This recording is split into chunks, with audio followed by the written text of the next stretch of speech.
అట్లాగే ఆదర్శ దంపతులు బ్రహ్మం గారు, గోవిందమాంబ, సీతారాములు, వీళ్ళందరికీ కూడా అనేక సాష్టాంగ దండ ప్రణామాలు, నమస్సులు.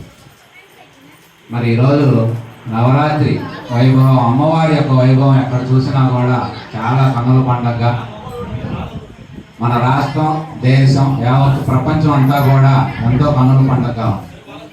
అట్లాంటి పండగని మరి ఇట్లాంటి గ్రామాల్లో కూడా ఒకప్పుడు ఇక్కడ పెద్దగా ఇట్లా ఉండేది కాదు వాతావరణం. కానీ ఈరోజు ఒక భక్తుడుగా ఒక హైందవ సంస్కృతి బాగా వృద్ధి చెందితే విశ్వ కళ్యాణం, విశ్వ శాంతి జరిగింది అనేటువంటి విశ్వాసం పట్ల నాకు ఉన్నటువంటి విధానంలో చూస్తే అసలు నా మనసు ఎంత పులకరించిపోయింది. ఇక్కడ చూసినా అక్కడ చూసినా కూడా ఈ అలంకారాలు ఏమిటి, ఈ యొక్క విధానాలు ఎంత గొప్పగా ఉంది, సంస్కృతి ఎంత ముందుకు నడుస్తుంది. అందుకే మరి ఈ యొక్క గ్రామంలో ఉన్నటువంటి పెద్దలందరూ కూడా మంచి సంకల్పంతో సంకల్పించి వారు మరి ఎన్నో ఒడిదుడుకులకి వరుచుకొని ఐకమత్యంతో ఇంత గొప్ప దేవాలయాలు నిర్మాణం చేసినటువంటి వారి పెద్దలందరూ కూడా హృదయపూర్వక వాళ్ళందరూ పాదాలకు నమస్కరించాలనిపించింది. ఎందుకంటే అంత గొప్ప మన కృషి. కానీ ఇవాళ వాళ్ళు పెద్దలు చేసిన పని ఇప్పుడు మీకు అర్థం కాదు. ఎందుకంటే మేము 25 ఏళ్ల క్రితం 2000 సంవత్సరంలో మా గ్రామంలో అంతకుముందు కరాలపాడు, చిన్నగార్లపాడు, ఆ పాడులన్నీ ప్రీతం గొడవలు జరిగి అప్పుడు చాలా గందరగోళం నుండి ఎంత అల్లాడిపోయేవాళ్ళం చిన్నపిల్లలు. అప్పుడు మేమైతే ఆ కార్యక్రమాల్లో మా మగవాళ్ళు అంతా పోయి మొగతాడు కట్టుకున్న మగవాడు ఊళ్ళో ఉండేవాడు కాదు. అందరూ ఆడవాళ్ళు, వయసు వాళ్ళు, ఎట్లా ఉండేదో పరిస్థితులు అర్థం కాదు. అంతా రైతుల కుటుంబాలు, చాలా ఆర్థికంగా వెనకబడి చెదిగిపోయాయి. సరే 2000 తర్వాత పునర్నిర్మాణం, మరి పునర్ప్రతిష్ఠ దేవాలయాలు ఇవన్నీ జరగటం వల్ల ఆ తర్వాత మా గ్రామంలో భజనాక మండలి ఇవన్నీ మొదలైతే అయ్యా బయట దూరంగా మాట్లాడుకోవాలి, నిశ్శబ్దంగా ఉండాలి. ఎందుకంటే విలువైన మాటల్ని మనం దోషులకి పట్టుకొని సేవించాలి. మరి అలా మొదలైన భజనా మండలి ఫస్ట్ మాకు కూడా భజన రాదు చేయటం. మా గ్రామంలో భజన ఎవరో వచ్చి ఒక ఆయన చేసుకోండి అని చెప్తే నా తర్వాత హార్మోనిస్ట్ని మేము పెట్టినప్పుడు అప్పుడు 100-150 రూపాయలు. ఏది పొద్దున 7ంటికి మొదలు పెట్టి తెల్లారి సూర్యుడికి నమస్కారం పెడితే 100-150 రూపాయలు బాగా పాడేవాళ్ళని చేసుకొచ్చి మా వాళ్ళకి పాటలు రాకపోతే అట్లా పాడించి ఇది తరించింది. అట్లా చేస్తా ఇవాళ మేము హార్మోని పంతులు కొన్నాళ్ళు పోషించి ఆ కళలని మా వాళ్ళు నేర్చుకొని ఇక్కడ కూర్చుంది చేతమ్మ అంటే రామపత్ని సీతమ్మ, ఈయన ఈశ్వరమ్మ. మరి ఇట్లా మా వాళ్ళు అందరూ చదువు లేని వాళ్ళు కూడా గొప్ప గాయకులు అయ్యారు. ఎన్ని పక్క గ్రామాలకు వెళ్ళినా కూడా బాగా పాడారనిపించుకునే స్థాయికి మన వాళ్ళు ఎదిగారు. అదే విధానంలో ఇక్కడ ఇప్పుడు మన పెద్దవాళ్ళు వేసిన ఈ బీజాలు, ఈ ఆలయ నిర్మాణాలు కానీ, కార్యక్రమాలు కానీ ఇవన్నీ చూస్తే ఒక 20-25 ఏళ్లలో మీ గ్రామం ఈ చుట్టుపక్కల అన్ని గ్రామాలకు ఆదర్శం అవుతుంది. భక్తి పరంగా, ఈ కట్టడాల పరంగా ఎట్లా చేశారు వాళ్ళని అడిగి ఆ సలహాలు తీసుకోవాలని మిమ్మల్ని సలహాలు అడుగుతుంది. ఏమైనా భజనా కార్యక్రమాలు పెట్టాలని మీరు ఎట్లా చేస్తున్నారు, బాగా చేస్తున్నారు, మాకు కూడా కొన్ని జ్ఞాపరాదండి అని అడుగుతారు. ఈ అలంకారాలు ఇవన్నీ ఎట్లా సాధ్యం అవుతున్నాయి? ఎందుకంటే ఇప్పుడే శివాలయంలో చూశారు, వాస్తవానికి సినిమాల సెట్టింగ్ ఉన్నట్టుంది. ఇవాళ సరస్వతీదేవి అమ్మవారు మూలా నక్షత్రం ఇవాళ చాలా ముఖ్యమైన రోజు. ఎందుకంటే మనకి సృష్టి మొత్తానికి ఆది పరాశక్తిగా దుర్గామాతను ఎక్కువగా ఆరాధించడం అనేది మనకి సృష్టి ప్రారంభం నుంచి మనకు వచ్చినటువంటి ఆరాధనలు ఏమిటంటే విష్ణుతత్వం అంతా కూడా వైష్ణవం అని, శివతత్వం అంతా కూడా శైవం అని, అమ్మవారి యొక్క ఆరాధనలన్నీ శాక్తేయం అని. అంటే ఈ 3 రకాల ఆరాధనలే మనకు కొనసాగుతా వచ్చినాయి. ఇందులో అనేక రకాల విధాలు ఉంటాయి. ఆ తర్వాత అనేక రకాలుగా మహాత్ములు కొంతమంది జన్మించి భూమండలం మీద వాళ్ళు నడయాడినటువంటిది ఒక మతంగా మారింది. బుద్ధుడు ఇట్లాంటి వాళ్ళందరూ అట్లా వచ్చే దాంట్లో మనకి ఈ శక్తి ఆరాధన అనేది కూడా చాలా ప్రధానమైనది. అందులో మనకి దుర్గాదేవి, విజయవాడ దుర్గమ్మే ఈ సృష్టి మొత్తానికి మూల శక్తిగా ఆమెను కేంద్రీకృతంగా పెట్టడం జరిగింది. ఎన్నింటిలో ఆమెను. అందుకని ఆమెను ఏమంటాం పాట, ముగ్గురమ్మల మూల పుట్టమ్మ, చాలా పెద్దమ్మ. అంటే ఇప్పుడాం కాదు, ఆ పెద్దమ్మ, అమ్మలందరికీ పెద్దమ్మ అని చెప్పేది. ఇక మన వేదాలు, పురాణాలు ఇట్లా మనం కీర్తిస్తా అట్లాంటి అమ్మ మూలాశక్తి అయి ఉన్నది. ముగ్గురు అమ్మలు ఎవరు? సరస్వతీదేవి, లక్ష్మీదేవి, పార్వతీదేవి. ఈ ముగ్గురు మనకు ప్రధాన దేవతలు, త్రిమూర్తులు ప్రధాన దేవతలు. ఒకప్పుడు విష్ణు ఆరాధన విపరీతంగా జరిగిన ఆలయాలు బాగా కట్టారు. కానీ తర్వాత మనకి విష్ణు ఆరాధన అంతా తగ్గింది. విష్ణు ఆరాధన అంటే విశ్వారాధన, తత్వం ఉంటుంది అందులో, అంత గొప్ప ఆరాధన అన్నమాట. కానీ తర్వాత ఏమైందంటే రాముడు కృష్ణుడుగా ఆయన జన్మ తీసుకోవటం, ఆయన భూమండలం మీద ఆదర్శంగా నడియాడటం, ఆ అవతారాలకు ప్రాముఖ్యత పెరిగింది. ఆ తర్వాత అందుకే మనకు 108 విష్ణుఆలయాలే ఉన్నాయి భారతదేశంలో, ఇక పెరగల, ఎప్పుడో మాట. ఎందుకంటే రామాలయాలు కృష్ణాలయాలు పెరగటం వల్ల ఆ భక్తి వాళ్ళ ద్వారా జరుగుతా ఉంది విష్ణుతత్వం అంతా. మనకు అట్లా వచ్చే ఆరాధనలు ఇవాళ మనకు ముఖ్యంగా సరస్వతీదేవి, మన ఆరాధనలన్నీ ఎలా ఉంటాయంటే ఒక్కొక్క భావానికి ఒక్కొక్క మూర్తిని పెట్టడం జరిగింది. ఇప్పుడు సరస్వతీదేవి అనగానే మనకేమిటి, బ్రహ్మ యొక్క పత్నిగా సృష్టి, బ్రహ్మ అంటే ఎవరు, సృష్టి చేసేవాడు. విష్ణు ఎవరు, సృష్టి నడిపించేవాడు. శివుడు ఎవరు, లయ అంటే బంధాలన్నింటిని విముక్తి పరిచేవాడు. అలాగే మనం సృష్టి చేయాలంటే ఏం కావాలి, ఆయనకి జ్ఞానం కావాలి. జ్ఞానానికి మూర్తే సరస్వతీదేవి.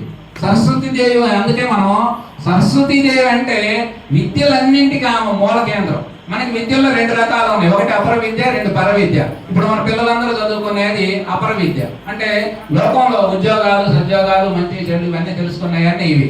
పర విద్య అంటే ఏమిటంటే ఇప్పుడు మనం బోధించుకునే పర విద్య అంటారు దాన్ని. ఈ యొక్క పర విద్య, ఈ పరతత్వం అంతా కూడా ఈ 2 విద్యలకి మూలం అమ్మవారి సరస్వతీదేవి. కటాక్షం లేకుండా గారుమణ పత్రిక చూడండి, పెట్ట మీద అమ్మవారి సరస్వతీదేవి వేసుకుంది. అలాగే పెద్ద పెద్ద ప్రవక్తలందరూ చెప్పేది ఏమిటంటే అమ్మవారి సరస్వతీదేవి అనుగ్రహం వల్లైనా ఈ మాటలు జాలువారుతున్నాయని చెప్తాను. అట్లా అమ్మవారి అనుగ్రహం ఉంటే, సరస్వతీదేవి అనుగ్రహం ఉంటే, ఇవాళ మీ అందరికీ తెలుసు, ఈ గ్రామంలో నేను పేరు పెట్టి చెప్పాలి, ఒక్కడు విద్యావంతుడైతే ఆ కుటుంబం మారిపోతుంది. అవునా? ఇవాళ 50 ఇంట్లో కాటానికి కారణం ఏమిటి, విద్య వల్లే. దాన్ని ఎక్కడైతే సరస్వతీదేవి ఉంటుందో కొలువు తీరి అక్కడ లక్ష్మీదేవి ఖచ్చితంగా వచ్చి ఉంటుంది. లక్ష్మీ సరస్వతీదేవి అంటే, పార్వతీదేవి అంటే ధైర్యానికి సింబల్. ఆ ఉంటే హాయిగా ఆనందంగా ఐకమత్యం ఉంటుంది.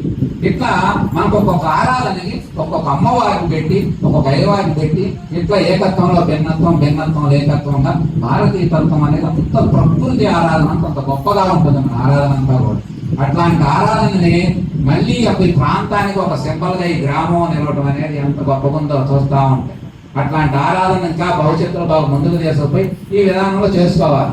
కానీ ఇప్పుడు దాకా మనం సంకీర్తన పాడుతా ఉన్నాం. సంకీర్తన అనేది ఏమిటి, దీనివల్ల ఉపయోగం ఏమిటి అంటే, మహాత్ములు అన్నమాచార్యులు, రామదాసు, ఇట్లా త్యాగయ్య, ఇట్లాంటి కొంతమంది సంకీర్తన ద్వారా కూడా అనంతమైనటువంటి దైవాన్ని వాళ్ళు పాటల రూపంలో కూడా దర్శించారు.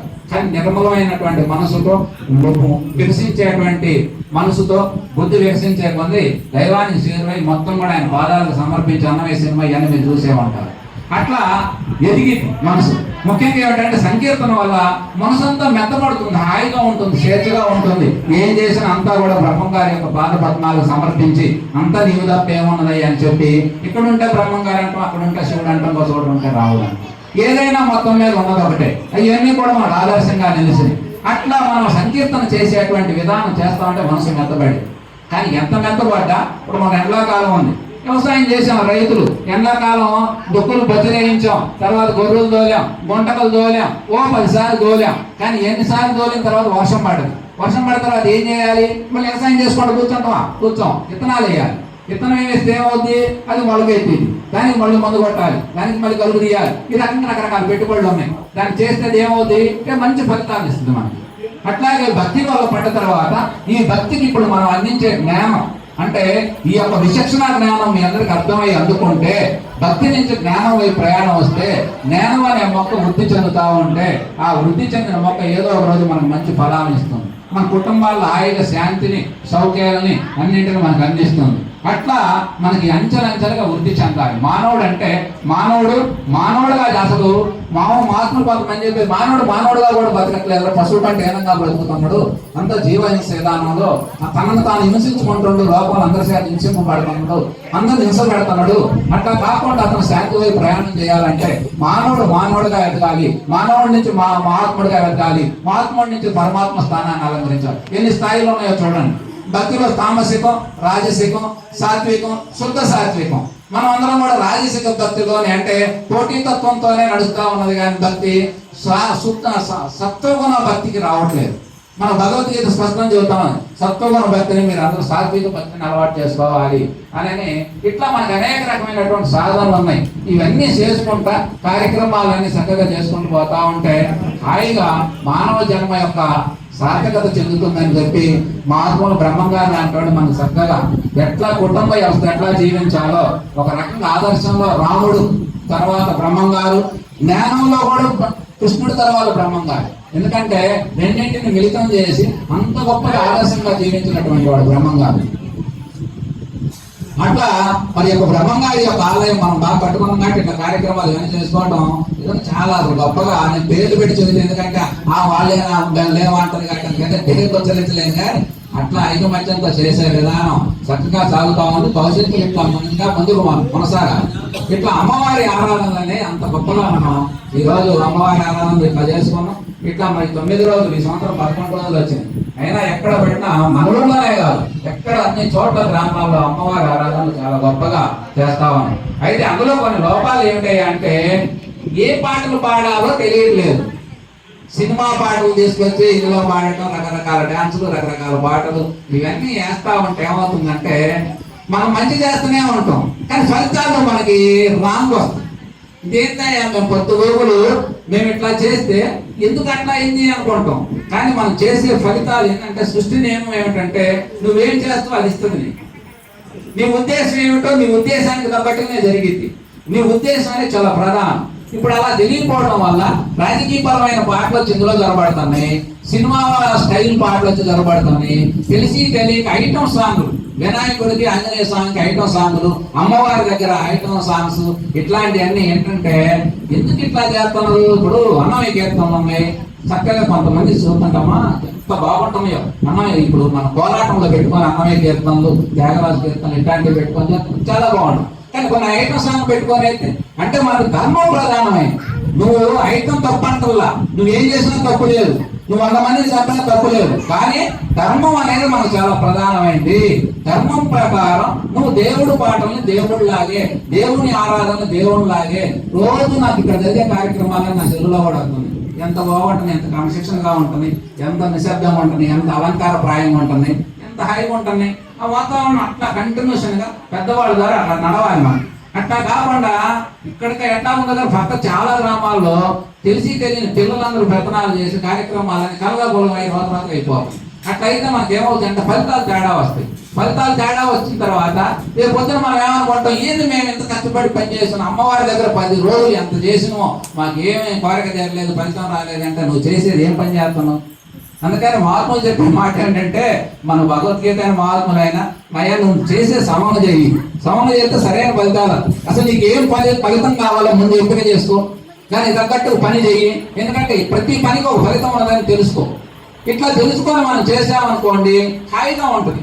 ఇప్పుడు మన పాట అన్నది పాట గురించి తెలిస్తే అర్థం అవుతుంది. ఇప్పుడు ఆయన పాట పాడే ఆయనకి పక్కన కోరస్ పాడుతుంది. మన అబ్బాయి కోరస్ పాడుతుంటే 2 పాటలుగా ఉంటుంది. అంటే అర్థం ఏమిటి? కోరస్ని ఆ స్థాయిలో అక్కడ కూర్చున్న ఆయన ముందు ఏదైతే మైకి తీసుకొని పాడుతూ ఉంటాడో అతనికి ఆ స్థాయిలోనే పాడాలి కోరస్. అలా పాడితే పాట అందంగా ఉంటుంది. లేదనుకో మనం పాడకుండా ఉంటే బయట వాస్తవానికి. ఎందుకంటే పాడుకోవడం వల్ల 2 పాటలు ఉండకూడదు. పాట అనేది అంత కరెక్ట్గా ఉండాలి. ఉంటే రాగం, తాళం, పల్లవి ఈ 3 ఎంత కరెక్ట్గా ఉంటే అంత శుద్ధి అందుకొని హాయిగా ఉంటుంది. అలా లేదనుకోండి ఉపయోగం ఉంటుంది కదా. పాట దీనికి మనకి ఇరపతి కాదు. జీవితాలు కూడా అంతే. మనం చక్కగా ధర్మం ప్రకారం గుడికి వస్తే ఎట్లా నడుచుకోవాలి, భార్యాభర్తల పరంగా ఎలా ఉండాలి, అన్నదమ్ములు ఎలా ఉండాలి, మన దేవుడు పట్ల ఎట్లా ఉండాలి, మన దేవాలయాల పట్ల మన బాధ్యత ఏమిటి, సమాజంలో మనం వేసే బీజాలు రేపు ఉన్నతమైనటువంటి ఎట్లాంటి లోకాన్ని తీసుకుపోతాయి, ఇవన్నీ మనం ఆలోచించుకొని చేయాలి. ఒక పెద్దవాడు, ఒక ఆదర్శంగా ఉండేవాడు అలా లేరనుకోండి, ఆ వారి మీద ఆధారపడి ఈ రోజు రాజకీయ నాయకులు, సినిమా వాళ్ళు, ఇట్లా వ్యాపారస్తులు, ధనవంతులు అందరినీ ఆదర్శంగా తీసుకునే కదా లోకం అంతా నడిచేది. ఆ ధనవంతా సరిగా నడుచుకోకపోతే వచ్చేటువంటి దుష్ప్రభావాలు రేపు రానున్న రోజుల్లో ఇబ్బంది పాలవు. మనం అట్లా మంచి ప్రవర్తనతో, మంచి విధానంతో, మంచిగా మంచి చెడు ముందు అసలు తెలియాలి. స్పష్టంగా తెలియాలంటే ఎందుకు చేస్తున్నారు తప్పు అంటే మనకు ఒకటి అర్థమవుతుంది. తెలియక చేస్తున్నారు అంతే. తెలిస్తే ఎవరో చేయం. ఎందుకు చేస్తాం? తెలియకపోవడం వల్ల తల్లిదండ్రులు కూడా పిల్లల్ని అయ్యేత్నం కార్యక్రమాలు అదే ఎంకరేజ్మెంట్ చేసి అట్లా చేస్తా ఉన్నాం. అట్లా చేయడం వల్ల చాలా కార్యక్రమాలు కొన్ని చోట్ల అనిపిస్తుంది అసలు చేయకపోతే బాగుండు, మనం వినాయక చవితి కొన్ని చోట్ల ఇది చేయకపోయినా బాగుండు అనిపిస్తుంది. చేయడం వల్ల ఉపయోగం కనపడదు. అట్లా అమ్మవారి కార్యక్రమాలు కూడా అంతే. అమ్మవారు ఇప్పుడు రేపొద్దున అమ్మవారి ఊరేగింపు చేయాలి. ఊరేగింపులో చేసుకోవచ్చు ఎక్కడెక్కడో పాటలు, రాజకీయ నాయకుల పరమైన పాటలు, లేకపోతే ఇతర సినిమా పాటలు. అంటే అమ్మవారికి, మనకు అమ్మవారిని చూడగానే ఎవరికైనా ఎలా ఉంటుంది, ఒక మనిషిని చూడగానే కట్టుబొట్టు చూడగానే నమస్కరించాలనిపోయింది. కానీ వారి ప్రవర్తన అంటే చూపుల్లో తేడా వచ్చింది అనుకోండి, నమస్కారం పెడతాం. అట్లాగే అమ్మవారు మనం కొలువు తీర్చాం, వస్తానికి అమ్మవారు ఏముండదు. కానీ మనం వెనక్కి ఇచ్చేటువంటి వంట చూడండి. అంతకుముందు మన పూర్వం ఏదైనా ఊరేగింపు అమ్మవారు అయ్యవారు కళ్యాణం చేసుకొని వస్తుంటే అందరూ వారు రోజు నమస్కారం పెట్టుకునేవాడు. ఇవాళ ఆ పాటలకి, ఆ కుంకాలకి, ఆ డీజోలకి శబ్ద కాలుష్యం విపరీతంగా పెరిగిపోయి చాలా ఇబ్బంది అవుతా ఉంది. వస్తానికి ఇందాక మైకు పెట్టి మన వాళ్ళు వచ్చి అడిశారు. తప్పేం కాదు, ఎందుకంటే మనకి ఇప్పుడున్నవాడికి, చెప్పేవాడికి, పాడేవాడికి అర్థం కాదు. అక్కడ ఇంట్లో ఉన్న వాళ్ళకి వాళ్ళ అవసరాలు ఇచ్చా సెల్లులో మాట్లాడుకోవాలి కావట్లా, టీవీలు చూడాలి కావట్లా, ఏమొచ్చేది ఏం అర్థం కావట్లా. ఈ పక్క ఇది సగమూరు, ఆ పక్క అది సగమూరు పెట్టారు. మధ్య మధ్యలో మళ్ళీ అమ్మవారు మన వాళ్ళు ఇతరుల మీద పడుతుంది. మన దైవ లక్షణాలు ఏమిటంటే ఒకటే, మన నుంచి ఎవరు చేస్తున్నది ఇబ్బంది పడకూడదు. అది ఎలా ఉండాలో మనం చూసుకోవాలి. అవసరమైతే ఆ మైకులు అంతవరకు తీసేసి మన వరకు పెట్టుకొని మన ఆనందపడ్డా బాధలే. మన అదే గ్రామంలో ఎవరూ లేరు, మనమే ఉంటున్నాం, కాసేపు పెట్టుకుంటే ఇబ్బంది లేదనుకున్నప్పుడు, ఎవరికి ఇబ్బంది లేనప్పుడు ఐదు పెట్టుకుని స్వేచ్ఛ కనిపించచ్చు. కానీ అట్లా వాతావరణం అనేది అట్లా చేసుకోవాలి. ఆ కార్యక్రమాలు మన ఆడమన్నవారు, మన అమ్మవారు కాదా, ఏడే మన అమ్మవారా. ఏదో మనం కాదు, ఇక్కడ దేవాలయం కూడా మరి ఎడ కట్టుకున్నాం కదా, మరి శివాలయం ఉన్న ఏడు ఉన్నాం, లేదా ఇంకొక అమ్మవారు. మనకు అమ్మవారు అనేది ఆలయం కాకుండా మన సపరేట్ కూడా దసరాలు ఏంటంటే గ్రామంలో అమ్మవారు ప్రకృతి పరమైనటువంటి ఆరాధన. అసలు అంతా కూడా అమ్మవారు ఏమిటి, కుటుంబాన్ని చేసుకోతారు, ఎంపల చెట్లు పెడతారు, అమ్మవారికి ఆరాధిస్తాం. ఎంత విచిత్రమో చూడండి. వాస్తవానికి అమ్మవారా, కుట్టమట్టి తెచ్చినాం, ఎంపల చెట్లు పెట్టినాం, అమ్మవారు ఎట్ట అవుతుంది. అదే భారతీయ తత్వం, అంత గొప్పగా ఉంటుంది. సృష్టిలో ప్రతి అణువను దైవం చూడటానికి మనం ఆ ఆరాధనలు అంత గొప్పగా ఉంటాయి మనకి. అట్లా మనకు అనేక రకమైనటువంటి ఆరాధన చేసుకుంటాం. ఇలా చేసుకునేవన్నీ కూడా ఒక ప్రభావం ఒకరి మీద పడకుండా అంతా కూడా మనదే. ఇక్కడ చేసినా అక్కడ చేసినా అంతా మనదని సమతా భావన, ముఖ్యంగా మన అందరికి సమతా భావన ఎక్కువ పెరగాలి. ఇతరులకు ఇబ్బంది లేకుండా చూసుకోవాలి. ఒక్కొక్కసారి ఏంటంటే కొంతమంది తాగొచ్చి, లేకపోతే అతనికి ఏదైనా మరి ఇబ్బంది ఒక్కొక్కటి అనొచ్చు, కానీ దానికి పెద్ద పట్టించుకో. కానీ నిత్యం విధానంలో ఏదైనా ఇబ్బందులు అయితే మైకులు కూడా ఇబ్బంది అవుతుంది వాస్తవం. ఎందుకంటే పూర్వం ఏదన్నా పాటింటే హాయిగా ఉండే శ్రవణానందం. ఇవాళ రోజు ఈ మైకుల్లో ఈయన సెల్లుల్లో చూసి శబ్ద కాలుష్యం పెరిగిపోతుంది బాగా. ఇప్పుడు మందులు ఉన్నాయి విపరీతంగా. దేవుడికి అయ్యే మందులు కాలుతారు, చచ్చిపోయిన వాళ్ళకి అయ్యే మందులు కాలుతారు, రాజకీయ నాయకులకి అయ్యే మందులు కాలుతారు, పెళ్లికి కాలుతున్నారు. అసలు వాటికి విలువ దేనికి కాలుతారో ఎందుకు మా బాబులు వ్యాప్తంగా తెలియదు. కారణం ఏంది అర్థం కాదు. కార్యక్రమాలన్నీ కలగకూడదని అయిపోతుంది. మన మార్పులు మనం చెప్పేది ఏంటంటే దేనికి అది విభజన. హాయిగా రేపు అమ్మవారి ఆరాధన ఉంది. మా కరణపల్లి ఎట్లా ఉంటుందంటే ఒక సెంటర్, మా సెంటర్ ఒక్కొక్క చోట ఒక్కొక్క రకంగా. కానీ వాళ్ళు అలంకారం బాగా అమ్మవారు చిన్న చిన్న అమ్మవారు చేసి, జ్యోతులు పట్టించి, ఆడపిల్లను అందంగా తయారు చేసి, బ్రహ్మాండం కొత్త బట్టలు కట్టుకొని ఎంత సరదాగా మాట్లాడుకుంటే అంత ఆగిపోతారు. అట్లా మన ఆరాధనలు అలా ఉండాలి. భూగా బాగా చేసుకుంటే ఉపయోగం లేదు దానివల్ల. అట్లా మనం ఎన్ని పెట్టుకోవాలి. ముఖ్యంగా దైవ కార్యక్రమాల్లో రాజకీయ వాతావరణం రాకూడదు. ఎందుకంటే ఒకప్పుడు రాజకీయం అంటే ఎట్టుందో తెలియదు. రాజకీయం అంటే వెంటనే రాజకీయాలు, కులాలు ఇవన్నీ అసలు మన వాతావరణం కాదు, మనకు రాకూడదు. అది వస్తే ఏమవుతుంది, ఇంకొకటి దూరం అవుతా ఉంటుంది. ఇప్పుడు మనం ఒకటి నేను పలానా అంటే నీకు పలానా ఉంటుందిగా. అందుకని ఇవన్నీ కూడా వీటిలో నుంచి మనం బయటకు వచ్చి ఈ కార్యక్రమాలన్నీ మనం బాగా చక్కగా నడుపుకోవాలి. ఇలా చేసుకుంటే మంచి ఫలితాలు. ఇవాళ మనం ఉల్లి చెట్టు వేసి మల్లె పువ్వు పోయాలంటే పోతుగా, కంది మొక్క వేసి మిరపళ్ళు ఎక్కడి నుంచి వస్తాయి చెప్పండి. మీరు నాటిన ఇత్తనమే అది మనకు ఫలాలను ఇస్తుంది అనేది మీరందరూ సత్యం. ఆ సత్యాన్ని నమ్మాలి. ముందు మనం ఇది రైతులుగా కాబట్టి మనం ఏ విత్తనం భూమిలో నాడతామో అది కూడా భూమికి మనం రైతులు ఎంపిక చేస్తాం. ఈ భూమిలో మిరప చెట్టు పండిద్దా, కంది పండిద్దా, బెండకాయ పండిద్దా, వంకాయ పండిద్దా, ఏం పండిద్ది. ముందు భూమిని మనం చూసుకొని దానికి తక్క పంటలు వేస్తాం. మనం 10 ఎకరాలు ఉంటే 10 ఎకరాలు ఒకటే పండుతాయి. ఎందుకని ఆ భూమి దానికి పనికి రాదు అని మనకు రైతుకు తెలుసు. అట్లాగే మనం కూడా ఆ విధానంలో మనం చక్కగా అనేక రకమైనటువంటి ఏ కార్యక్రమాలు ఎలా చేయాలి, ఎలా పొందుపరచాలి, దాన్ని పెద్దల యొక్క సమక్షంలో, పెద్దల యొక్క ఆలోచన విధానంగా, అర్చక స్వాముల యొక్క ఆలోచన విధానాలను తీసుకొని నలుగురు కూర్చొని రూపకల్పన చేసి పెద్దోళ్ళు అడుగుజాడలు ఈ కార్యక్రమాలన్నీ నడిస్తే, సంస్కృతి చక్కగా వర్ధిల్లితే లోకం అంతా సస్యశ్యామలమై శాంతిమయమైంది. లేకపోతే అలచళ్ళు, ఆందోళనలు, అర్ధాయుషు ఇవన్నీ వచ్చేస్తాయి. కానీ మనం అందరం చేసేది ఎందుకు, సుఖంగా, సంతోషంగా, సౌఖ్యంగా ఉండాలి. అవన్నీ ఎక్కడి నుంచి వస్తాయంటే శాంతిలో నుంచి, ఆనందంలో నుంచి వస్తాయి. ఆనందం ఎక్కడి నుంచి వస్తాయంటే ఐకమత్యం, సమతా భావన, ఓర్పు ఇవన్నీ ఉండాలి. ఇవన్నీ ఉంటే వస్తాయి. ఇట్లాంటి సద్గుణాలు మనం పెంపొందించుకుంటేనే దుర్గుణాలు తగ్గుతాయి. సద్గుణాలు దుర్గుణాలు రెండు మనలోనే ఉంటాయి. ఇప్పుడు మన పొలంలో ఉంది మంచి మొక్కలు ఉంటున్నాయి, పిచ్చి మొక్కలు ఉంటున్నాయి. కానీ మనం ఏం చేస్తాం? పిచ్చి మొక్కలు తీసేస్తాం, మంచి మొక్కలు పెంపొందిస్తాం, మంచి మొక్కలకు మందు వేస్తాం, మంచి మొక్కలకి ఇంకా నీరు పెడతాం, మందు కొడతాం, రకరకాల సేవలు చేస్తాం. మన దుర్గుణాలు పోవాలంటే, మన సద్గుణాలు పెరగాలంటే సద్గుణాలకు కారణం ఏమీ లేదు, భక్తే. భక్తికి రావురా, కూర్చో, స్వామివారి కీర్తనలు 4 పాడుకో, పూజ చేసుకో, అర్చక స్వామి దగ్గర నమస్కారాలు పెట్టుకోండి, ఇట్లా ఏమైనా చేయండి. అలా చేసేంత కూడా పూజ చేయి, జపం చేయి, ధ్యానం చేయి, తపస్సు చేయి, ఇట్లా కూర్చొని ప్రవచనాలు వినండి, వాటి గురించి పరిశోధన చేయండి. ఇవన్నీ కూడా దానికి వ్యవసాయం చేసే రైతు ఎట్లా మిరపతే వాటికి పెట్టుబడి పెట్టి దాన్ని చేస్తాడో అలాంటి ప్రవచన ఇదంతా కూడా. అందుకు కాబట్టి ఆ విధానంలో చేసుకుంటే చక్కగా మన యొక్క సంస్కృతి సాంప్రదాయం వర్ధిల్లింది. ముఖ్యంగా చెప్పేది ఏంటంటే ప్రపంచం అంతా మన యొక్క హైందవ సాంప్రదాయం ఎంత వర్ధిల్లితే విశ్వశాంతి అంత జరిగింది. ఎందుకంటే భూమికి ఆధారం మనం అయ్యాము. ఎందుకంటే ఆ జ్ఞానం, ఆ భక్తి, ఆ సమతా భావన ఇవన్నీ మన సొంతమై ఉన్నాయి. అట్లాంటి సమతా భావాన్ని మనం దెబ్బతీయకుండా విశ్వ కళ్యాణం ఎప్పుడు కూడా మన మంత్రాలు చూడండి, సర్వేజన సుఖినో భవంతు, లోకా సంస్థ సుఖినో భవంతు, ఇవి మన శాంతి మంత్రాలు. అంటే మనం ఒకళ్ళమే కాదు, మానవుడు సుఖంగా ఉండాలి, కానీ లోకంలో సర్వ జీవులనే సుఖంగా ఉండాలని చెప్పేటువంటి గొప్ప తత్వం అన్నమాట. అట్లాంటి తత్వానికి మనం చేరువు కావాలంటే ఇట్లాంటి మంచి కార్యక్రమాలు ఈ గ్రామంలో ఇప్పుడు వేసినటువంటి పెద్దలు వీళ్ళే ఈ గ్రామానికి రేపు పూజనీయం అవుతుంది. ఎందుకంటే సరే మనిషి పూర్తిగా మంచోడు ఎవరు లేడు, పూర్తిగా చెడ్డోడు ఎవరు లేరు. బ్రహ్మంగారు బతికున్నప్పుడు కూడా ఆయన వ్యతిరేకించిన వాళ్ళు ఉన్నారు, తిట్టిన వాళ్ళు ఉన్నారు, ఆయన ఇల్లు తగ్గబెట్టిన వాళ్ళు ఉన్నారు, నానా ఇబ్బందులు త్యాగి చేశారు. ఆయన కోపం వస్తే ఒకసారి కన్నెర చేస్తే జ్ఞాని కోపం వచ్చింది అనుకోండి, అంటే నా వాళ్ళు ఒళ్ళు మంటలు వచ్చి బాధలు పడ్డారు మన సినిమా చూస్తాం. కానీ ఆయన కరుణామయుడు కాబట్టి వెంటనే సలపడదు.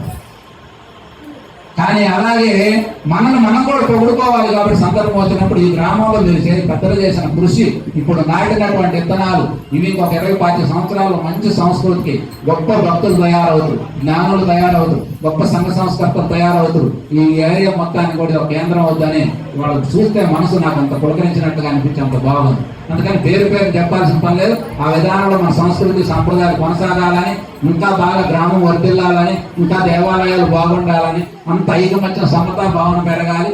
మనం అందరం కూడా విశ్వ కళ్యాణానికి పాటుపడే విధంగా మనం ముందుకు సాగాలని కోరుకుంటూ, మాకు ఇంటి దగ్గర ఆర్డర్ అయ్యా, 15 నిమిషాల నుంచి ఎక్కువ చెప్పకూడదు.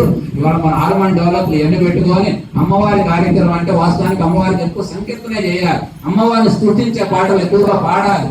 అలా చేసుకుంటే బాగుంటుందని చెప్పి మేము అనుకుంటే అమ్మ నాకు 1 అరగంట కావాలని చెప్పి నేను ఇద్దరం సంభాషించడం జరిగింది. అందుకని అట్లాంటి సరస్వతి దేవి యొక్క అనుగ్రహం, ఆమె యొక్క కటాక్షం, రేపు మళ్ళీ దుర్గాష్టమి, మరి ఇట్లా అమ్మవారి మరి మహిషాసురమర్దని రాజరాజేశ్వరి మీ లోకం మొత్తాన్ని పాలించే తల్లిగా త్రిమూర్తులకి ఆధారమైన తల్లి అని చెప్పి లోకం కీర్తిస్తా ఉంది. అట్లాంటి సృష్టి స్థితి లయకారిణి అయినటువంటి ఆయమ్మ మరి రాజేశ్వరి దుర్గా భవాని ఇట్లా మరి కొలువుని మొన్న నా ఎవడు లేదంటే మన వాళ్ళు ఇక్కడే మేము విగ్రహం పెట్టాలా, లేకపోతే ఇంకేమైనా చేయొచ్చు అంటే ఏం లేదు, అమ్మవారిని అన్ని రకాలుగా ఆరాధించవచ్చు. ఎందుకంటే కోట్ల రూపాయలు ఖర్చు పెట్టి గుడి కట్టుకున్నాం, మళ్ళీ మీరు సపరేట్గా ఎందుకు, ఇక్కడ ప్రాణ ప్రతిష్ఠ చేసాం అమ్మవారి. ఇప్పుడు మనము మీరు నిండైన మనసుతో ఏది కావాలని 9 రోజులు బ్రహ్మచర్య వ్రతం పాటించి 9 రోజులు ఇక్కడ ఆలయంలో కొన్ని నియమాలు ఉన్నాయి. వాళ్ళు ఏమైతే చూడటం ఆ నియమాలు కట్టుబడి మీరు చక్కగా మీరు కార్యక్రమాలను చేసుకుంటూ పోండి. అమ్మవారికి తగ్గట్టుగా మీ ఇంట్లో పేయటం, ఇక్కడ పేయటం మీరు ఖచ్చితంగా మీరు పాటిస్తే మీరు ఏది అనుకుంటే అది జరిగి తీరుతుంది. అందులో అనుమానమే జరగకపోవడానికి మన అమ్మవారు ఉందని 2 కోట్లు ఖర్చు పెట్టి ఎందుకు కట్టుకుంటాం. అందుకని అమ్మవారి యొక్క అనుగ్రహం ఖచ్చితంగా కలిగింది, మీరు అందరూ కూడా పాటించాలని కోరుకుంటూ మరి నేను సెలవు తీసుకుంటున్నా. హరి ఓం తత్సత్ సర్వం శివార్పణమస్తు.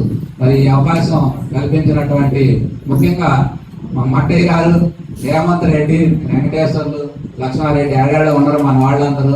మరి ఇట్లాంటి ఎందుకంటే కొన్ని పేర్లు చెప్పి కొన్ని పేర్లు చెప్పకపోతే ఇబ్బంది అయిందని అనుకుంటాం. కానీ మరి కొంతమంది ఏదో బాగుండేటువంటి 4 పేర్లను ఉచ్చరించాలని చెబుతాను. అందరూ బాగుండాలని కోరుకుంటూ మరి సంకీర్తన ఎక్కడ ఉన్నారయ్యా?